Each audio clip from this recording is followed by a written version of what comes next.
Mwongozo wa kujifunza Biblia, Disemba 5 ya mwaka 2025. Tunahitimisha kabisa somo hili la 10 linalosema Yoshua wa kweli. Leo ni siku ya Ijumaa, jifunze zaidi. Ujumbe wa Kristo ulikuwa haujaeleweka kwa watu wa wakati wake. Mapokeo marudi ya wenye hekima na sheria za watu viliwazuia wasione fundisho ambalo Mungu alitaka kuwapatia. Haya mapokeo na maneno ya hekima vikawa kikwazo katika kuelewa na kushika dini ya kweli. Wakati uhalisia ulipokuja katika nafsi ya Kristo, hawakumwelewa kwamba ni utimilifu wa yale waliokuwa wanayafanya, kwa mifano yakiwa kivuli cha yale yajayo.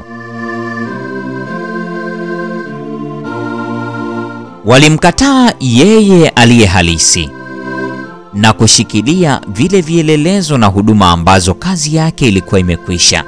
Mwana wa Mungu alikuwa amekuja, lakini wakawa wakiendelea kuombea muujiza. Injili ya Kristo ilikuwa jiwe likwazalo kwao, kwa kuwa waliomba ishara badala ya Mwokozi. Walimtazamia Masihi kuthibitisha kuwa ndiye kwa ishara kuu za kushinda vita na kusimamisha milki yake juu ya falme za kidunia zilizoharibika. Matazamio haya Kristo aliyajibu katika mfano wa mpanzi. Ufalme wa Mungu hautathibitishwa kwa nguvu za ishara wala kwa kuingilia kwa ukali, bali kwa kupanda ukweli mpya ndani ya mioyo ya watu. Ellen G. White, Lulu za Uzima, ukurasa wa 13 na 14. Kanisa linawahitaji akina Kalebu na Yoshua walio tayari kukubali uzima wa milele kulingana na masharti sahili ya Mungu ya utii. Makanisa yetu yanateseka kwa kukosa watendakazi. Shamba ni dunia yetu. Wamishonari wanatakiwa kwenye miji na vijiji ambavyo kwa hakika vimefungwa na ibada za sanamu kuliko wapagani wa mashariki, ambao kamwe hawajawahi kuiona nuru ya ile kweli. Roho ya umishonari wa kweli imeacha makanisa yanayoinua sana madai yake. Mioyo yao haiangazwi tena na upendo wa Roho na shauku ya kuziongoza kwenye zizi la Kristo.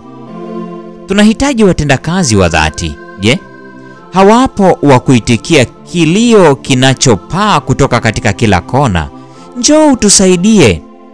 Ellen G. White, Testimonies for the Church, gombo la 4, ukurasa wa 156. Maswali ya kujadili. Swali la kwanza: uainishaji wa kibiblia unakusaidiaje kuelewa kwa ubora zaidi huduma ya Yesu Kristo kwa niaba yako? Swali la pili: ni kwa namna gani vita vyetu vya kiroho vinafanana na harakati ya kuitwaa Kanaani na vina tofautianaje? Swali la tatu: tafakari juu ya utimilifu wa mwisho wa uainishaji wa Yoshua. Taswira ya ulimwengu usio na maumivu, mateso na kifo inatupatiaje tumaini la hakika katika mapambano ya kila siku ya maisha? Swali la 4: Yoshua aliakisi tabia ya Mungu kiasi kwamba alikuwa ishara iliyotangulia ya huduma ya Kristo.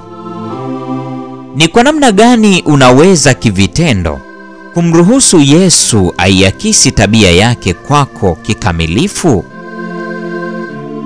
Hii ni Disemba 5, siku ya Ijumaa, tukifikia tamati katika kujifunza somo hili la 10 robo hii, somo linalosema Yoshua wa kweli. Na kwa nukta hiyo ndio tunakuwa tumefikia tamati ya tafakari ya somo hili siku ya leo. Neema ya Bwana wetu Yesu Kristo, pendo la Mungu na ushirika wa Roho Mtakatifu dumu kwa pamoja nasi sasa na hata milele. Amina.